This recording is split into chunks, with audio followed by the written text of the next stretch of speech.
Мы начинаем масштабную вакцинацию всего населения против ковид. Прививать татарстанцев будут вакцинами Ипивак Корона и Спутник Ви. На подходе третий препарат. В ближайшие дни его зарегистрируют. Сегодня в республике получить прививку можно в 57 медучреждениях. Но количество точек вакцинирования надо увеличить, отмечает Рустам Минниханов.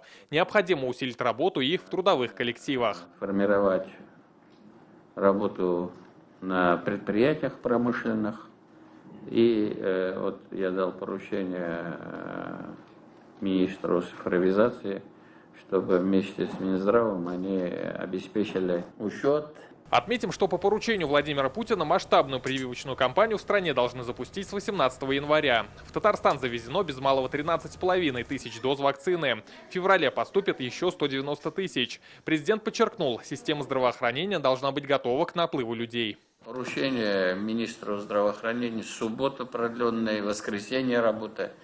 Все это должно работать. Чтобы получить вакцину, для начала необходимо позвонить в поликлинику по месту жительства. Все номера указаны на их официальных сайтах. Затем нужно оставить свое имя, фамилию и номер телефона. После этого человека поставят в очередь на вакцинацию. Когда списки будут сформированы, а вакцина поступит в нужном объеме, человека пригласят на прививку. Вакцинация – это не экстренное действие. Да, допускается лист ожидания, вполне.